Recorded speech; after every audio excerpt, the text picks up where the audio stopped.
Hi guys, welcome to the channel. My name's Johnny and this is Hillbilly Modeling. This is going to be part 4 of our M113 Armored Personnel Carrier by Tamiya. And in this video we're going to be working on those fuel cans, the ones with the really screwy handles on them there. See if we can't get those to look more like the original cans that would have been on our Armored Personnel Carrier. And we also got our tracks to do, and we're going to also work on that engine deck, get all the attachments and fans and the air cleaner and stuff put on that and everything painted up, ready to close it up so that we can go ahead and paint the exterior of the vehicle. So no better time than the present. Let's go ahead and jump down to the bench and get started. Now, as you can see here, that handle on that can is just not GI standard. So what we're going to do is we're going to modify these cans.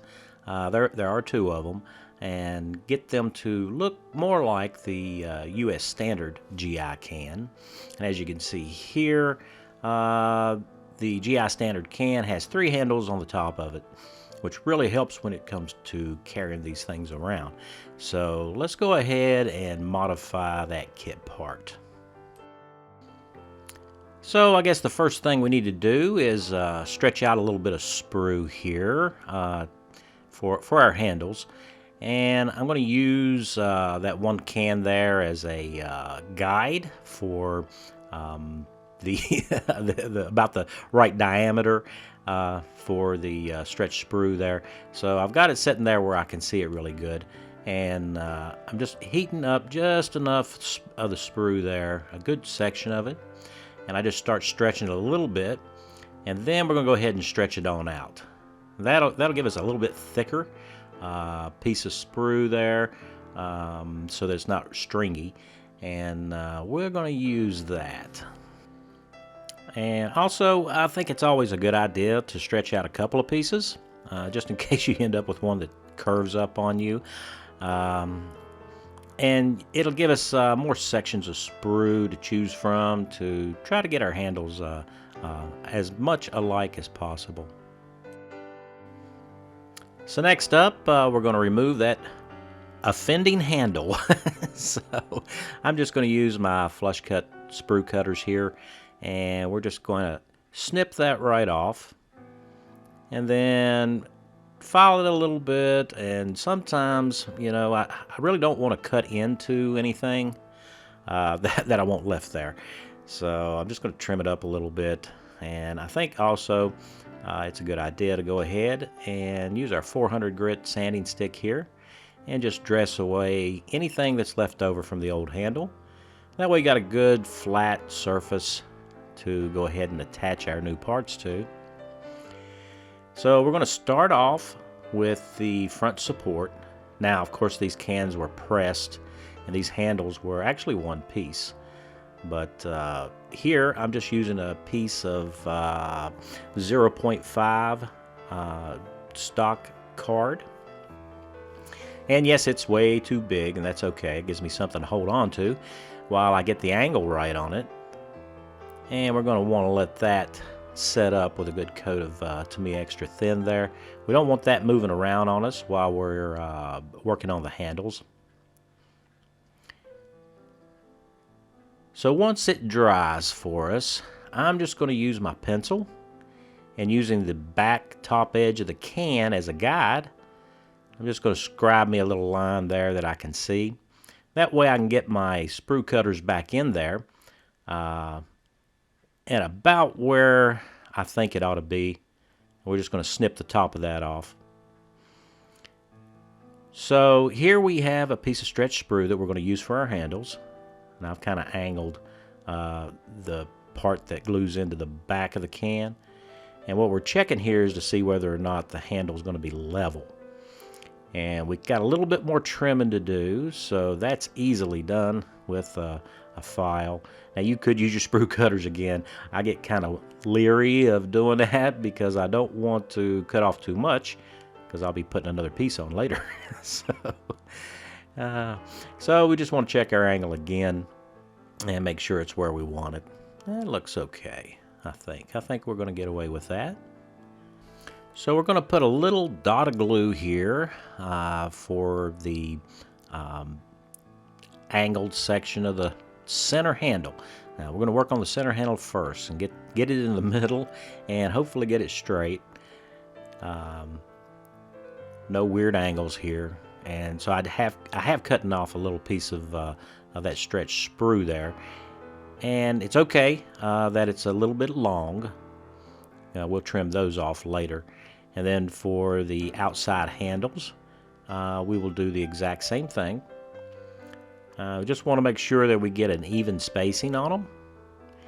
Doesn't have to be perfect, but we do kind of want to make sure they're straight. If we're going to the trouble to make these handles, it'd probably be a good idea if they were straight. That looks pretty decent, I think. Now all the excess we're going to trim off. So to do that, we're going to go ahead and use our sprue cutters once that glue has set enough that we don't move these things around. And we can just trim off all the excess there.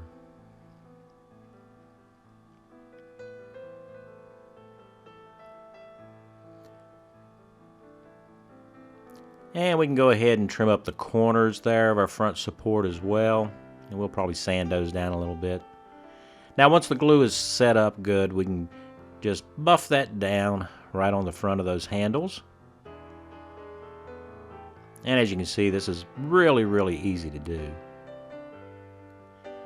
So I am going to deepen the little half moon grooves that are in between the handles with my round file there. Kind of give it a smooth continuity, because like I said, these handles were pressed steel, so they had smooth edges on them. Now, right now we're going to go ahead and add a little detail here to our fuel cap. Now, these caps were also made out of pressed steel, but the center section is actually kind of like a little cup. So just using my X-Acto knife, I center that up, and then we'll just drill out the center of it. Now you don't want it real deep, it's just a detail. We don't want to go through. And once we've got that done, you can use a little bit of Tamiya extra thin because it is a kind of a hot glue, and we'll just take care of any little fuzzies that we got there. That looks pretty good. Now on our machine gun, right in the center where the molds came together, we're missing 3 vent holes. That's in the barrel shroud. So we're going to do the same thing here that we did with the fuel can. To make that little hole in the cap, is I'm just going to put a little dimple right where I want the holes to go, and then we'll just take a drill bit. I don't know what size it is. I just kind of size them up with what's already on the gun itself, and we'll just drill those out. It's a good idea to start with a smaller bit than the size hole that you want to end up with, just in case something's a little off. You can make an adjustment. And then with the drill bit, that's the right size for the representation of those vent holes. We'll take and we'll just enlarge those a little bit. Now remember, you don't need to drill these very deep, okay? It's just there for detail. We don't want to drill through it. Then we'll go back over it with a little bit of Tamiya extra thin here, just to clean up the little marks, the little holes that we drilled there, so that we don't have any excess polystyrene sticking up. So what we have is that the way they've molded this, and you got to remember that this kit is from 1974. The 2 grips on the back of our M2 machine gun aren't, well, it's just one big solid piece. And we really want 2 little wooden handles there, one on either side. And the way Tamiya molded this, it's possible that we can just file that straight down through the center. As you can see there, that center buffer is actually molded in. So we just need to kind of cut that center plastic down in between where the 2 handles are supposed to be. and just trim it up with a X-Acto blade. And we're going to kind of flare out, and also take and round off the handles a little bit with my X-Acto knife.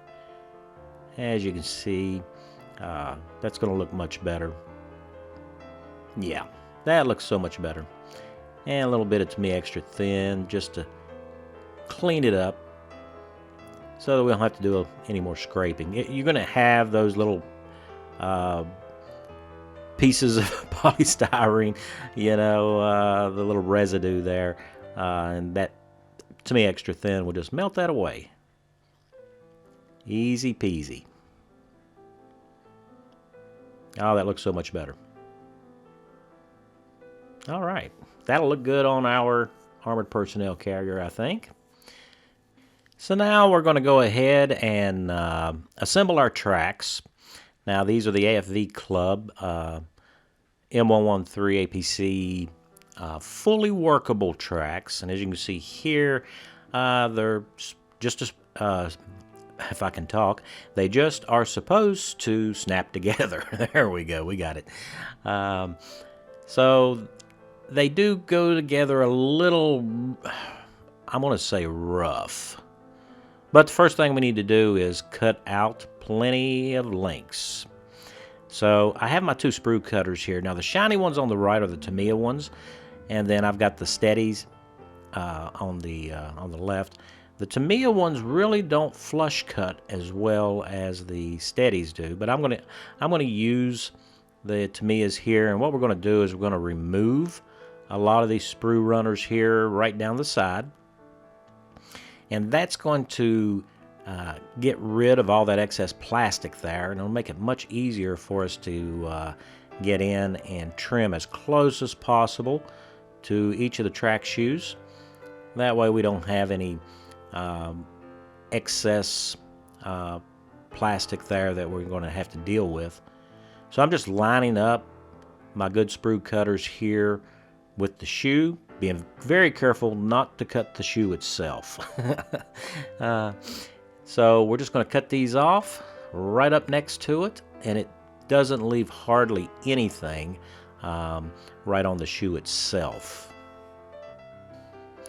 Now thankfully there's only 3 attachment points where there are sprue gates, and as I get each shoe clipped off from the sprue gate, we'll put those in one little cup there and keep them all separate, and we don't want to lose any of these. So we are going to have to dress these shoes just a little bit, and that is a little unfortunate, but I'm going to use this 400 grit sanding stick here. And really you just need to, it doesn't matter what kind of sprue cutter you use, you're going to have just a little bit of a nub there, and these shoes fit really tight together, so we don't want to have anything hold us off from getting a complete full seated engagement. And I'll just take them out of one little cup, and as I clean them up, we'll just drop it into the other cup. That way we'll be ready for assembly. So next all we got to do is assemble it, and I have found that it is easier to hold the shoe section in these flat pliers here that I've got. And you don't want to use a pair of pliers that has the grooves in them. And I'm pressing the shoes down together from above. That's just easier to do than to do it the way that they illustrated in the instructions, which is they want you to snap them together edge on. And that tends to be a little bit more difficult. So just pressing it down from the guide horn side and pushing it down into place, and the pliers really come in handy holding on to these shoes. And don't worry about it, you're not going to break these. They're pliable, they're very rugged, they're not brittle, so you don't have to worry about breaking anything off. And as you can see, once we get a small section of this together, it is really, it's flexible, it's movable, it's positionable. So it's got a lot of bulls in there, isn't it? So, but that ought to look really good. We'll be able to get our track sag in. So next thing we need to do is go ahead and fit our tracks. I think I have 63 links here, but I'm not sure exactly how many. And as you go from one kit to another and you're modifying, putting tracks on, you may find that you need more or less shoes than what would actually be on the actual vehicle. So we just want to make sure that we have plenty of shoes to do this with. And as you can see, that the track really does bend, and it's hanging together, so that's a good thing. So I just need to get it fed up around the drive sprocket, get it engaged, and that way we can pull what slack that we don't want, that's in the track shoes, or track length I should say, and just see if we got the right amount of shoes. And it's just easy to bend right around, and it kind of looks like I might have one too many shoes in that length there, so I'll make that adjustment. But it's always good to paint up extra shoes, because you never know what's going to happen at the end when it comes time to do the final assembly on the vehicle, and you thought that you had the right number of shoes, and then lo and behold, or links, and lo and behold, you're coming up short. So we don't want to do that. So alright, so we do have a little bit of body work to do. I'm just using my 400 grit sanding stick here, and that's right here where these bumperettes are glued on to the rear of the hull. Those were welded on, and they were ground down flat. So we're just going to sand over it there, and you can see we have a small dimple there. So what we're going to do is we're going to do a little bit of filling here. I'm going to use this Mr. Primer Surfacer 1000, and we're just going to paint that right on, making sure that we cover up that sunken in area there. And we'll set that aside and let that dry completely, and it doesn't take long for it to dry. And once our Mr. Surfacer is nice and dry, we can go ahead and sand that down flush. I start off with 400 grit here, and then I'll progress to a 600, then an 800, and then I'll just go ahead and buff that down nice and smooth with a 1000. I think it's a 1000. It could be a 1200. But this plastic that Tamiya is using, and also because it is a really, really dark color, it will show those sanding scratches, which is fine. And probably at 600 or 800 grit, once you prime this and paint it, none of this is going to be visible. So there's another little modification we need to do. On our side skirts, there's that rear arched, curved cap, and it's got two holes in it, and I did some research on that, and it's supposed to have those two holes, but the bottom holes should be smaller, and that's not included in the kit. To me, I didn't mold those in. So we're just going to go ahead and drill those. Now, I don't have any footage of that. I had the camera on photo instead, but this is what it looks like when you're done. That'll add that little extra kick, a little extra detail there. So now we're going to prepare things for painting. I have some cut pieces of sprue here, and we're just going to put the thick type of Tamiya glue on it. And the back side of our fuel cans are hollow. It doesn't have a side on it, so I'm just going to put that inside. We'll just kind of snap those off after we get these painted up. So with everything ready for priming, we're going to be using the black acrylic Vallejo surface primer, mixed up for your airbrush, of course. And then for our actual color, our green, I made my own. And a lot of people don't know, but you can make your own olive drab by using black and yellow. And I'm just using craft paints here. They're water-based craft paint. And you can add more black if you want a darker green, or more yellow if you want it lighter. I just don't want it the same color as the plastic green there, because I think that's really way too dark. Now that we have our parts all primed up and painted here, I'm just going to leave these black for now. But you can see here those holes that we drilled in that rear cap. Those look pretty good. Yeah, I'm kind of enthusiastic over that. That's going to look real good. Also, we have painted up our radiator. Just painted it black. And we'll do a little bit of detailing on it. Now, the underside of the engine deck was green. And also the engine access door, the back side of it is also green. So we painted that in our homemade olive drab. And I also gave our fuel cans a coat of paint too.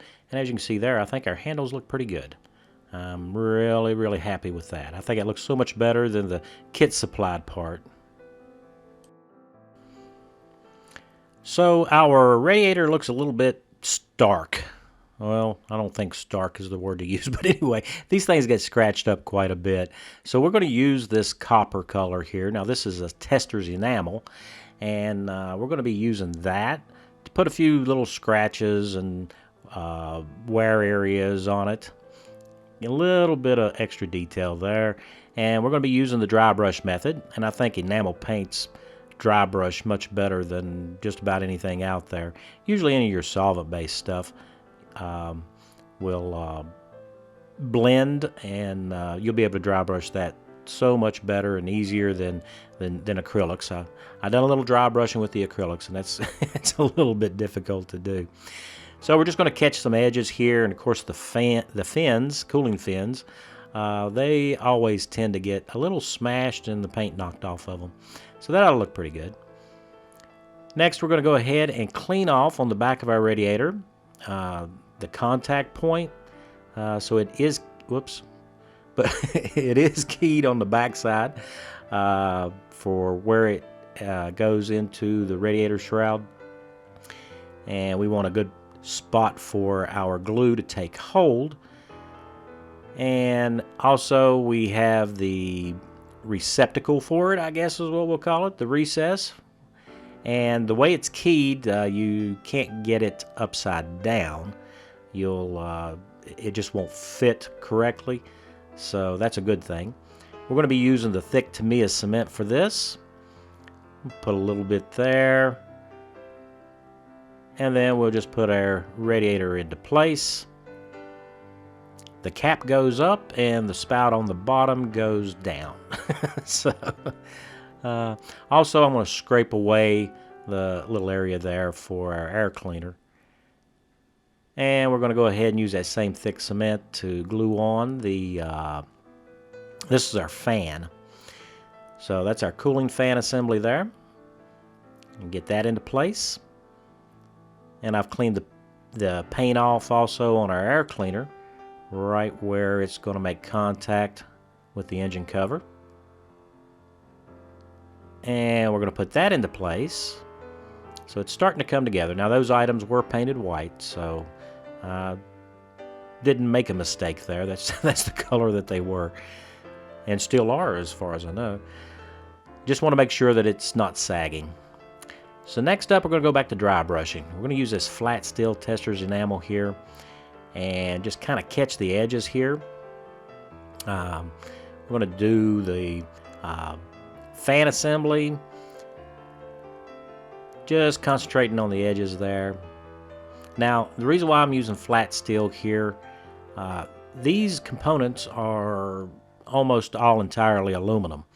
So you're not going to have real dark chips and stuff. So we're just going to try to emphasize wear marks and catch the edges. And we'll also get the radiator shroud as well with that, just to emphasize those edges, because all those parts are aluminum. And maybe a little bit on the sides too, show a little bit of wear, a little bit of extra detail there.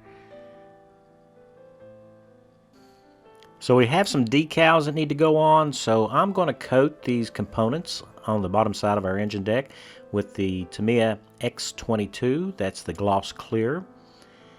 And I don't know if you guys have this problem, but whenever I use this X22, anywhere where the air from the airbrush goes around it, it kind of leaves like a little powdery, I don't know what to call it, a fuzzy look. It's where the particles kind of dry a little bit, I guess. And it kind of leaves that gray. You can see right there, it's kind of a gray look. But I mean, it brushes right off, but it's just kind of weird how this does that. Maybe my air pressure might be too high. I don't know. But just kind of watch for that. So now we're going to do some panel liner. And that's the other reason that we use the X22. And I have my favorite brush here for doing the panel liner. So that's just the black Tamiya panel liner. I just want to load the bristles with it, and then we're going to flow some of that around these details on these parts, kind of help bring them out a little bit where they're much more noticeable. And once you get enough loaded up into the brush, it'll just flow around. There we go. That's what we're looking for. I want that just to flow right around. And this is where that X22 gloss clear really comes into play, because it helps us control this panel liner and allows it to flow right along those seams to kind of bring out all those extra details. And the good thing about that is that it's also easy to clean up. So once that dries, I'll just use this enamel thinner here, because the panel liner is an enamel-based product. And I'll use a small brush. And we're going to take most of that off. We don't want to flood the surface. And you can kind of just come in and use that brush as a like a pencil eraser, and just kind of blend and get rid of those large spots of panel liner that I got there. Kind of blend them in around the edge a little bit. Just clean it up so that it looks good. And we'll do the same thing with the retaining ring there for our air cleaner. Now, once we get all of our panel liner cleaned up the way we like it, we have some decals to put on. So I'm going to use some micro set here and just put it on right on the area there where I'm going to slide this decal off on. And underneath here in the bottom side of the engine deck, there are 2 decals to put on. Here I'm just checking to make sure that it's ready to go. And we do soak off most of that excess water off of the paper. That's what the paper towel is good for. And we're just going to slide that right on where we put the micro set. And we want to make sure that we've got it straight. And there's not very much room for this decal here. So once we are ensured that it is right where we want it, we'll just take and press it down and roll out all the excess liquid out from underneath our decal. Now I do go back in with a little bit of this micro saw, because on the very bottom edge of the large section of decal there, it kind of overlaps, so I just want that to fold around for us. Now with our decals on, that's what they look like. And there's that one that goes onto the air cleaner. Don't forget about that one. So that looks pretty good. I hope. So next we're going to take this Model Masters Acryl Flat Clear, and we're going to coat and seal in everything. And here we are with our engine deck dry fitted into place. And we got a lot done in this video. So we'll go ahead and open the engine access hatch there, and you can see the details that we got inside, and that nice little decal that you can see on the air cleaner. And also we can prop open that engine deck for access to the engine and powertrain. and I think that's a nice detail. Now, we're not going to glue this engine deck in, of course. When the model's finished, it'll still be removable, along with the top of the APC as well, giving us access to the crew area. And here we are, we've got our tracks on. Now, I've just got a small piece of Tamiya masking tape holding those in place. I haven't snapped those together yet because we're going to take those off and paint it. All right, I guess that will wrap up part 4 of our M113 build. It seems to me, though, that I'm forgetting something. There's something else that I wanted to do, and I can't remember what it is right now. So leave me a comment if you know something that I should take care of. If it comes to me, we'll take care of that in the next video. So right now, special thanks to all my subscribers. It's because of you guys that I continue making these videos, and I hope you enjoyed this one.